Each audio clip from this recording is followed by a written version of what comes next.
Can you hear me from home clearly? Because here you can hear me. Solo pezzi, perché sono, ripeto, c'è questa questione qua del Sorry, computer. someone has the mic on from Zoom.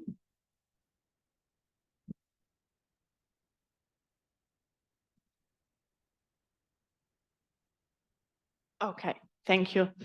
Okay, so good afternoon, and thank you everyone for coming here and for waiting. Unfortunately, we had some technical issues, but now everything is fine. So let's start this amazing event today. Today we're here to officially launch the 6th issue of Transitions, our academic journal, Transitions, a Postgraduate Journal.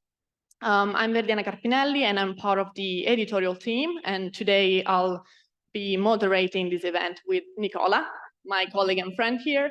So we are presenting the 6th issue, whose title goes The Art of Remembering. And later on, we will present the curators and all the contributors to this amazing issue.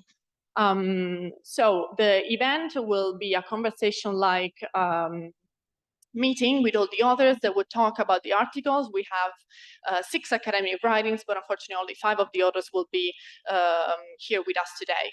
Okay, so for all of you who don't know Transitions, I will just give a brief introduction of what Transition is. So Transition, okay. So Transition is an open access journal that deals with the literary and linguistic disciplines taught in the MA program here at Sapienza, that is English and Anglo-American Studies. And it is a project that was born during the pandemic in 2020, and it is all run by students and recent graduates with the help, of course, of our 2 academic tutors, that is Yolanda Blesce and Mario Martino. So the aim of Transition from the very first moment was that of creating an open access journal where everyone could read and contribute with their ideas. And the aim of it was to create this virtual space where everyone could participate and where to cross boundaries, integration, innovation with future, and innovation with tradition, and past with future, and just welcome everyone. And this is why we also, of course, chose the medium of the English language to just welcome as many people as possible and to be reachable for everybody. So without further ado, I think the main point of today is, again, to launch the issue, and the issue is finally out, and I invite you all to go and check the website. I will just share my screen now to show you the website of Transition. Just tell me if you can see it. Yeah, I see that you can see from the Zoom. Thank you very much. So this is our website, and here I just say, okay, this is the IP address with WordPress, and here you can find all the information about our project. Here in the About section, you can find the general manifesto that I briefly introduced to you, and then all the people that participate in this project. And under the issue, here in the issue part, here we see the May issue finally out. This is very exciting for us all. And here you see The Art of Remembering, and you can just scroll down and you see all the individual academic writings that you can decide to download, or you can just download the full issue here.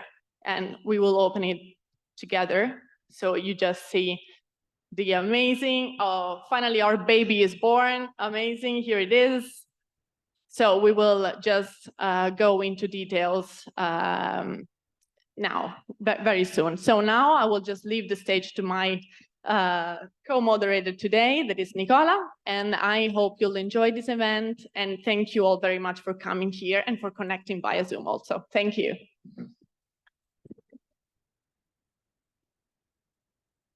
Okay, hi everybody, and let me just briefly introduce you the authors by name, the authors of the academic writing we have in this issue. I will just give you names or names, as the curators will just give you more information later about every single author. And the authors are Emma Hamad, Elena Gartenghi, Anna Margetti, Elena Reggio, Beatrice Rossi, and Arturo Gorup de Besagnes, who couldn't make it today, but you can, of course, read even his article in the issue. Speaking of the curators, they're Isabella Agostino, Anastasia Piccione, which is here on Zoom with us, and Elena Reggio. The curators will just ask questions to every single authors in turns. So let's go into it, and just let me give the floor to Elena, who will introduce the specific issue, the issue in general, and then we will go into the articles.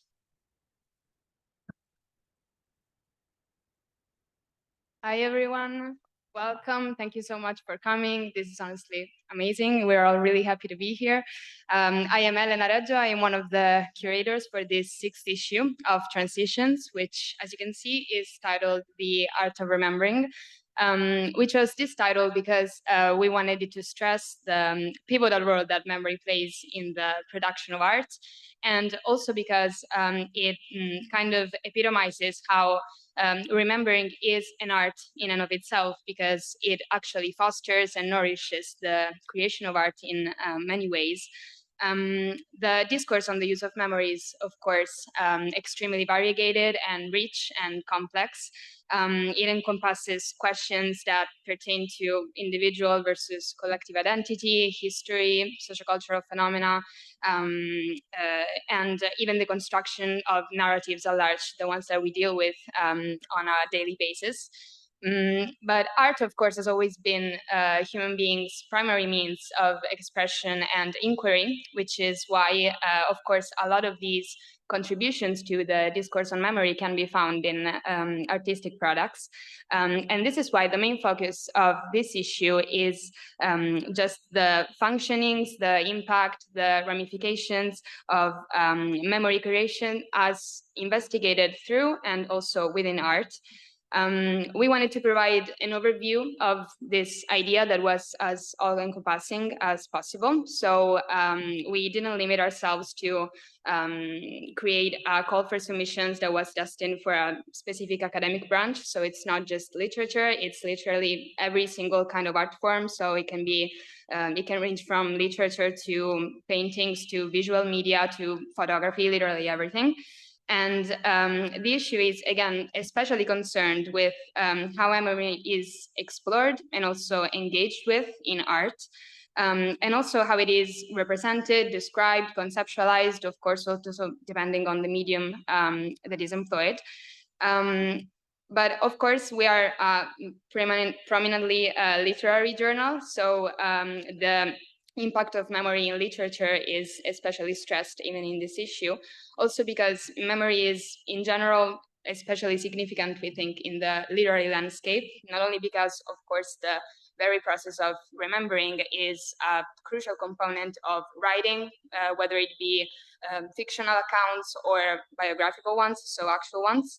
And also because just thinking about literature as a whole, the coexistence and also the interplay of old and new texts establish this connection between past and present that is always there in literature, and that very process is grounded, as a matter of fact, in others remembering, referencing, re-elaborating preceding literary works. So this makes memory actually embedded in the very fabric of what literature is. But other than being a very prominent theme, of course, in literature that was explored in a number of ways over the course of time, memory can also serve as an actual tool in writing to accomplish any kind of narrative, stylistic, storytelling purposes, which is also why this close relationship between remembrance and literature is epitomized by how memory informs, shapes, or just operates in a work of art in general. So this was something that we put a special focus on in the issue. We were initially drawn to the concept, the topic of memory, because it is very complex, it is very multifaceted, and it is also very versatile, which is why we are especially happy that this issue features so many diverse contributions that vary in terms of just take on the subject, academic field, methodology. We really have a little bit of everything here. And this not only, showcases the pervasiveness of memory in not only our daily lives, but also as to the variety of interpretations and applications that it can engender. But also, and this was another central reason for our choice, memory, of course, is an intrinsically human quality. It's something that we all share. It's something that impacts us on some extent. And it's ultimately something that enables us to reflect on, discuss, and even just in general understand our reality. Like Verdian anticipated, we are very excited to present everyone's articles and to hear a word from the speakers and to anyone who wants to partake in the conversation. So without further ado, I'll leave the floor back to the moderators and let's dive into this issue together. Thank you. Okay, thank you, Elena. And they messaged us from home. They can see us. And we will figure it out this too. Maybe we can switch the camera. Let's see. Okay, now you can see. Okay, another issue solved. We will remember this day, speaking of memory. Okay, no more jokes, but let's just give me the floor to Anastasia from home.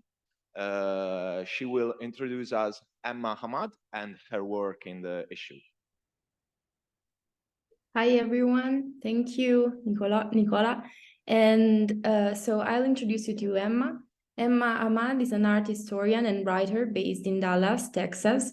She holds an MA in art history from the University of North Texas and a BA in art history from the University of Texas at Austin. Her MA thesis focused on modern and contemporary art from the Middle East with an emphasis in feminist and post-colonial art. She is currently employed at the Nasher Sculpture Center in their visitor experience department and works as a freelance visual art writer. This is my question for you, Emma. Can you hear me, first of all? Yes, I can hear you. Okay. So your paper investigates memory as linked to autofiction and visual arts, focusing on Louise Bourgeois' The Destruction of the Father and Maman, arguing that the artist reimagines elements of the life, of her life, to reach catharsis. Do you think that in order for the pieces to accomplish the artist's aim, the audience shouldn't necessarily know about the artist's background or life experience, or?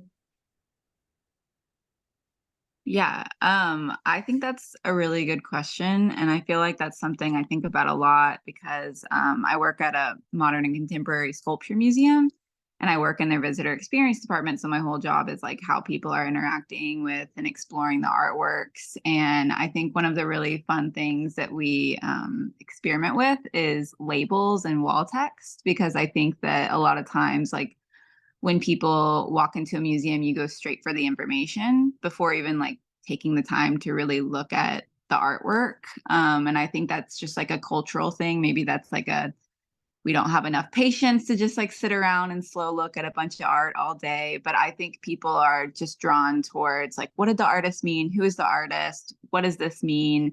And they don't really take the time to just sit with an artwork. And I think that's really important. So I think that all artwork should stand, you know, independently outside of the artist's intention and outside of the context of the, you know, what the artists meant whenever they were creating the piece. And I think that all good artwork does stand without it. So I guess, no, I don't think that you need to know anything about an artist or a writer or whoever to understand their work if it's, you know, good, strong work. And though I do think that sometimes that's really meaningful to people. And like, I really enjoyed reading about Louise Bourgeois and her life. And I thought that was just incredible. But I also think her work is so powerful outside of that. So yeah, that was a really good question.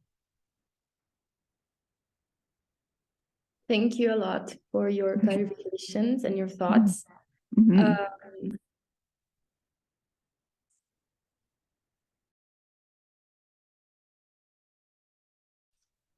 Thank you, Emma. Thank you again.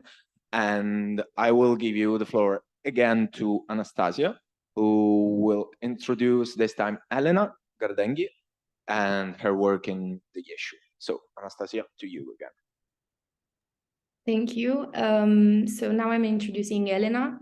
Gardenghi, and she is a former MA student, a student of English and Anglo-American Studies at Sapienza.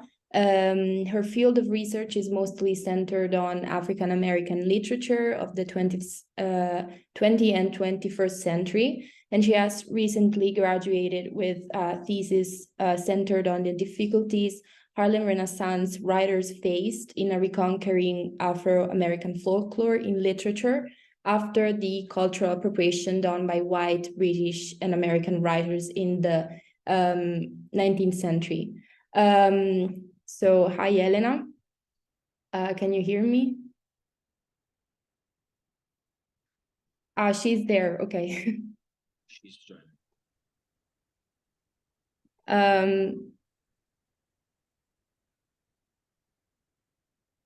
Thank you. Hi, I can hear you. Hi. Yes. Okay. So my question to you is, although Morrison's novel is focused on the female perspective, centering on Seethe, Beloved, and Denver, would you deem it possible to infer the boys' relationship with memory? Because, of course, your paper is focused on the boys and their absence. How would you explain their escape from Bluestone Road after the small encounters with the ghost, embodying memory and trauma, as compared to Denver, who's the youngest of the children, remaining by her mother's side? Explaining the boy's relationship with memory is at the same time very difficult and very easy, in the sense that Howard and Bugler's are memory. They only appear insofar as memory, and as memory, they relate to the characters, to the other characters. Ironically, I would argue that the fact that the other characters think very little in the sense of time-wise of them is what makes them so important. Morrison introduced them to us at the very beginning of the novel. The word that Morrison creates begins with three things. 1 to 4 was spiteful, the ghost is a baby, and the two sons of Seth have left. So they're the sort of background radiation of memory that lives throughout the novel, letting us understand that the other characters are repressing something, and Seth in particular is repressing something. So the relationship with memory, we cannot know the relationship of the characters with memory. They represent trauma as much as Beloved does, but they represent the trauma that does not even want to be seen. So far as the relationship with Denver goes, two things I found interesting. The first one is, of course, that it is the fact that they exist in Seth's mind in one way and in Denver's memory in another. That is what lets us understand that Seth's memory of them is flawed and that she is repressing her son's memory in order to protect herself from her own action. But the main difference, as you said, is of course the fact that they have escaped while Denver has stayed behind. Denver very clearly throughout the novel is very dependent on her mother. She craves a connection with her mother that she cannot have, despite or even perhaps, or even because of her mother's actions.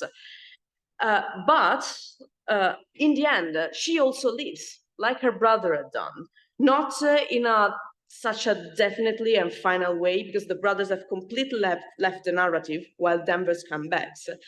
But it is very clear that they were the first inkling of the fact that Denver could realize that the only way to heal from the trauma she has lived in her life was to leave 124 Bluestone Road, and in a way detach themselves from the memories of that place. Denver represents the middle ground between being completely consumed by memory like her mother and completely leaving memory behind and losing her own volition by exiting the narrative in a way.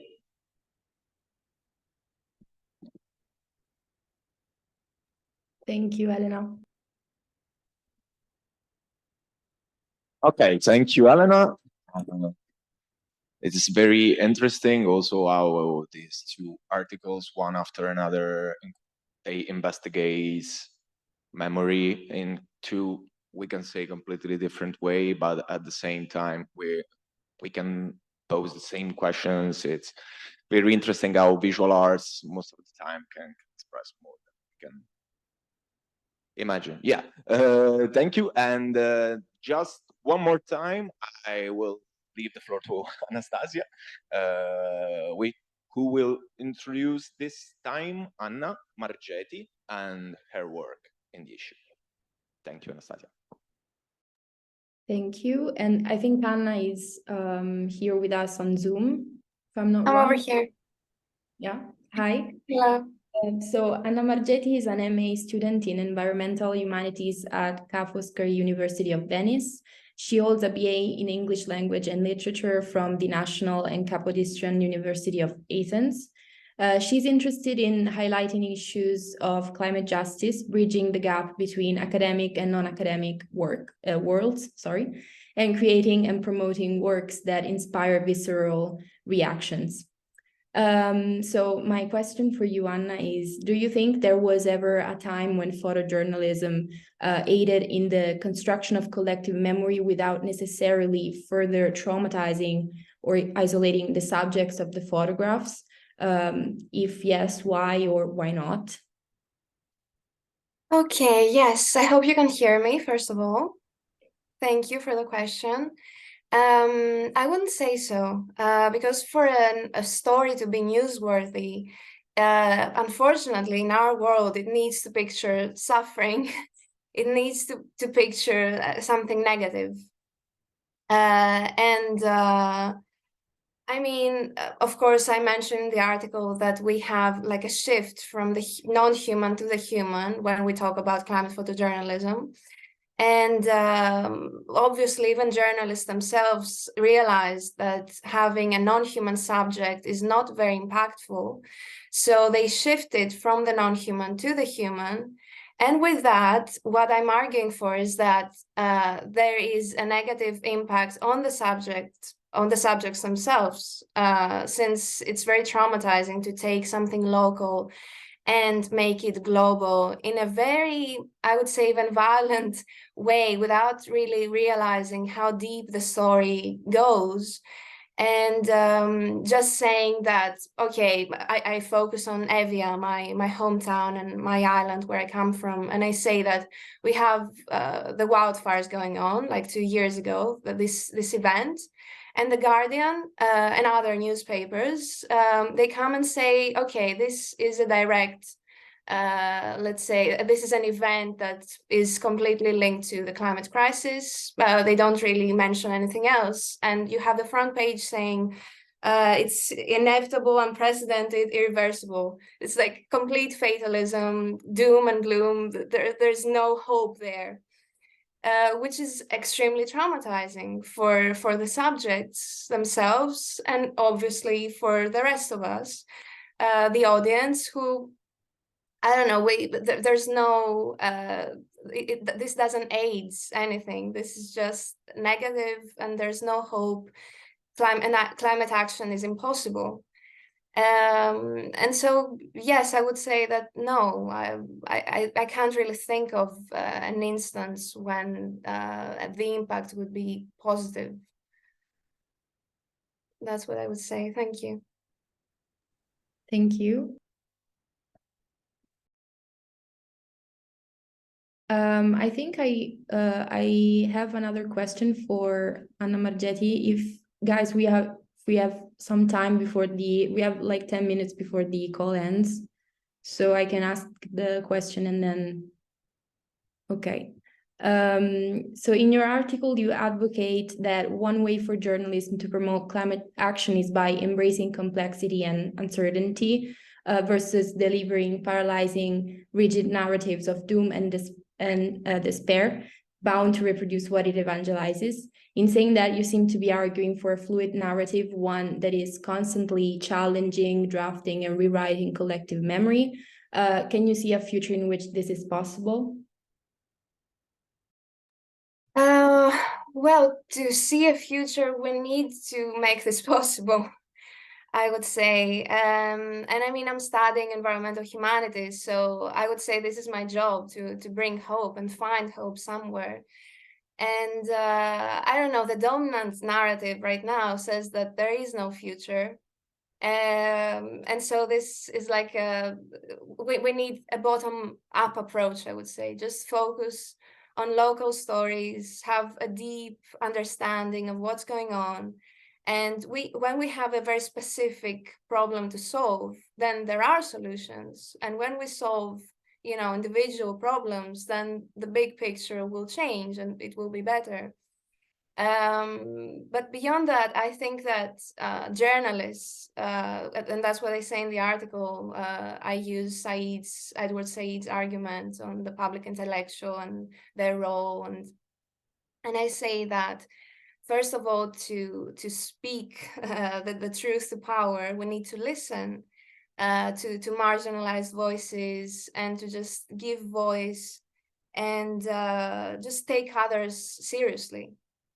And so, yes, for a future to exist, we need to have fluid narratives and not just stick to what we're being told, and yeah, just listen.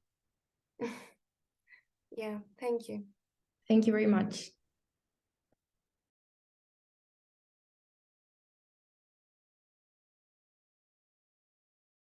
Okay, now we are taking a very quick break. We wanted to hide this with some stratagems, but I think you all see that we don't have the Zoom Premium, so we need to do this break because eventually the call will end. We are open access with student base and no budget, so that's it. Okay, we will restart with the meeting in a few minutes, and then we will move to the second half of the issue. From you at home, if you were wondering about question stuff, we decided to put every question and answers at the end. So okay, we can have a discussion with every author about every article in the issue. Okay, see you soon. Thank you.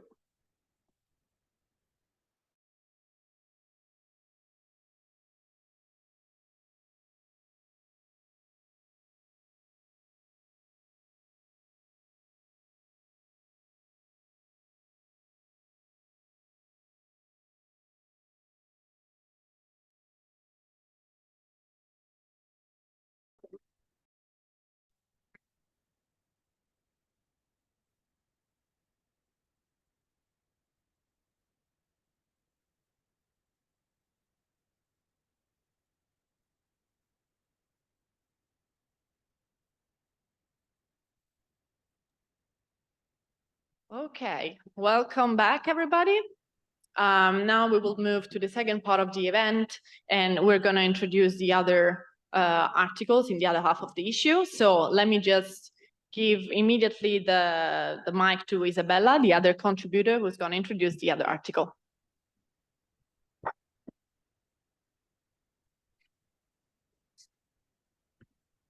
Hello. Okay, so I'm going to introduce my co-curator and one of the authors of the issue, Elena Reggio. She's an MA graduate in English and Anglo-American Studies at Sapienza University of Rome, with a thesis on the application of discourse analysis to filmic speech in dialogue-driven cinematic pieces. Her research interests include media studies, American literature, and sociolinguistics. Okay, so here's my question for you, Elena. In Attack on Titan, which your paper is about, the line between good and evil is blurred and grounded in relativity of perspective rather than universal moral precepts. How do you think that the anime's engagement with memory themes exemplifies this notion?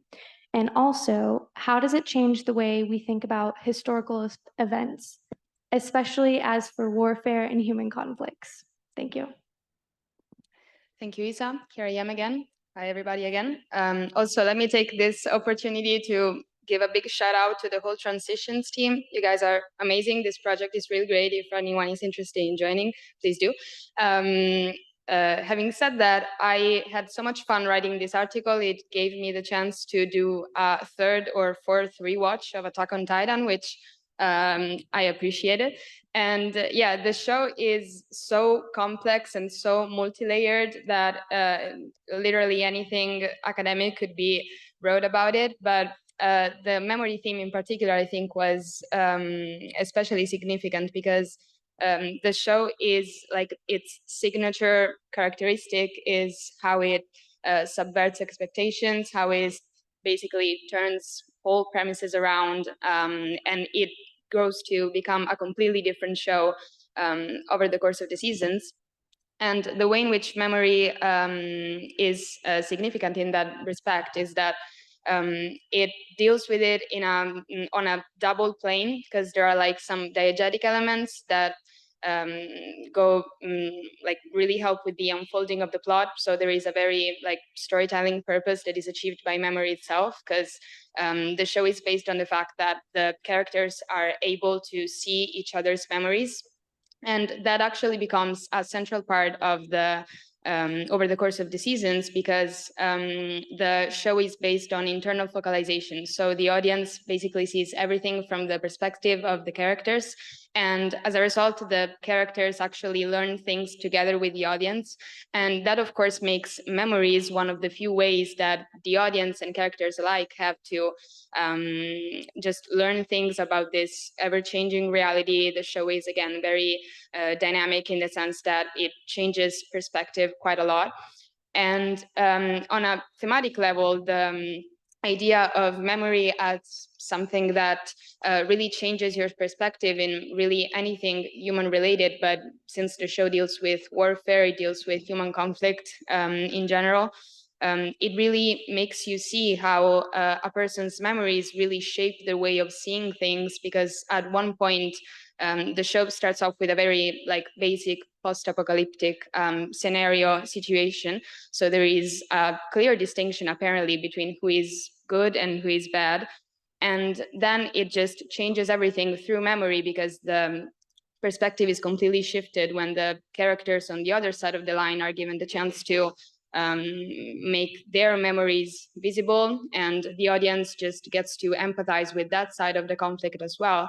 And so it just gives like a whole new concept and conception of what history is, ultimately what history is about, and what these human conflicts really stem from. And so, yeah, if any of you has not seen Attack on Titan yet, go check it out. And yeah, that's it. Thank you, Elena. Yes. All right, thank you, Elena. Thank you very much. I would like to say I'll just run home now to read this article, but I already did. So it is just a warm invitation for you all to watch Attack on Titan and then just check out this amazing paper. It is really interesting. So moving on, I will give again the word to the contributor, one of the three contributors of this issue, Isabella, again, to introduce the last author that will talk with us today. So, Isabella, your turn. Okay, so I'm now going to introduce Beatrice Rossi. So Beatrice Rossi is a BA student in studies of art history at Sapienza University of Rome, where she also attended for a BA in computer engineering. Her interests include European medieval art, iconology, and digital humanities. Welcome, Beatrice. Nice to meet you too. So I have a question for you. In light of the analysis of Warburg's work carried out in your paper, how would you describe its impact on our perception of history and art's role within it? And also, how do you think that relates to our broader conception of art as a tool that tracks human affairs and thereby shapes collective memory? Thank you for your question. And also, hi, everyone. I know I'm the last one, but let's go with it. And I think that Warburg's is one of the most important art historians I've studied this year. I've met his work at the end of the semester, at the end of the first semester, and it was revolutionary for me and also for my companions, since Warburg conveys a new way of a new perception of art history, and he has a completely new point of view about art history. I'm quite nervous, if you can see. He tries to well, it starts via reconstruction of art history via the help of Nietzsche and Freud. So he conveys the psychoanalysis and philosophy aspects into art history, and is also an anthropologist kind of, since he analyzed the transmissions and the transformations of recurring motifs. So he gives a new idea to what art history is. And it starts with a concept, a new concept, which is the Nachleben Antike, which translates to survival of antiquity, which is a way to understand how memory works. So traces of the past can be revisited and given new life in the present time. That relates to our conception of art, since art is pervasive and it's literally everywhere. So the role arts take in our society becomes even more important, since we can have traces of the past in our present. Thank you.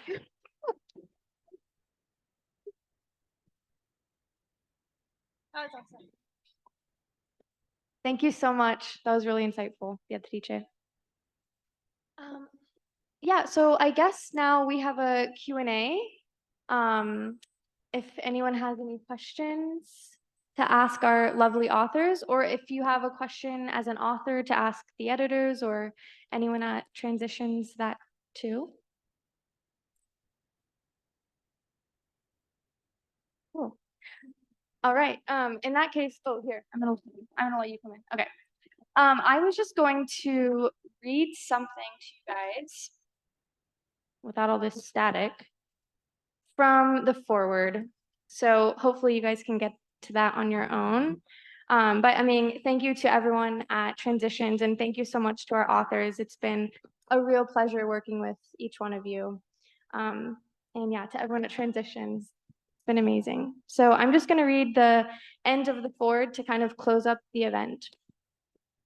Contemporarily, the notion of the self is on display, vivid and pervasive in everyday life. To tell a story, whether to ourselves or to others, is to filter through the self's memories and then to construct a narrative from there. This issue is conceived to investigate how exactly memory operates in the construction of those stories told through books, movies, pictures, and more. It was our pleasure, as Elena said, to inspire such a diverse approach to the topic of memory, ranging from the literary and visually artistic to the political. We are proud to present such a well-rounded approach to the very thing that connects us all. Certainly, for everyone alive, to think is to remember, to build on thoughts past. To live is to remember, to be in a constant state of reflection and comparison. Considering what we all share and experience, it is worth considering then the nature of the artistic, literary, and political products, tropes, stories, and pieces we may otherwise take for granted. Why did an artist paint it that way? Why did an author write it this way? Why did a politician say it like that?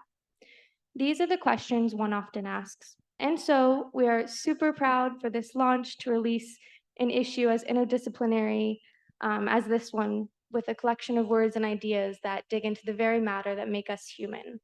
What we think, what we remember, and how we act on both those things. So thank you all.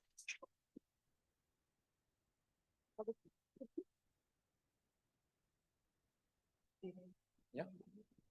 Okay, just to sum up and close this event, even for the people at home, we just wanted to end it with a little announcement. I mean, a lot of you are here also because we have done a lot of, let's say, propaganda. I don't wanted to use propaganda, but actually it was strong like propaganda in classes, because transitions, and it is in the nature of the word and of the project, lives of continuous new people joining and connections.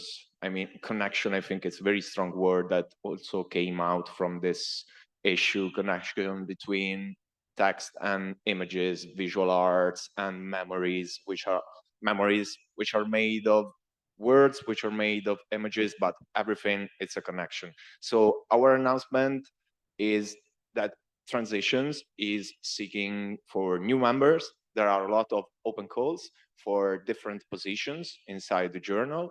So we actually on the website, I think that we have still the old deadline, which is the 2nd of June, but just ignore that. We're just thinking of postponing it just to let more people join us. And you'll find more information on the website about the open calls, but if you're interested, feel free to write us. You'll find also our contacts in the website. If you're thinking about someone who can be interested, if you think about any kind of collaboration, any idea, I mean, Transitions is connection. So feel free to write us. And thank you, everybody. I think we don't have anything else to say. Yeah, that's it. Okay, so thank you, everybody here. Thank you, everybody at home. It's been difficult, but we did it. Sorry for any inconvenience. And see you again. Okay. Yeah, we just wanted to say thank you again also to all the contributors of this issue, to the curators of the issue, and again to the academic tutors, Yolanda Blesch and Mario Martino, the professors from Sapienza that made this possible, together with the advisory board also of the founding members and the old members that still continue to follow this amazing project. So thank you very much. Thank you, everyone. Thank you, Nicola. It was a pleasure to be here with you today, and see you next time. We will keep you posted. Yeah, one last thank you to Professor Sanger. We connected from Texas. It's 8 a.m. there over there at the moment. So we're very proud of having you here. Thank you very much.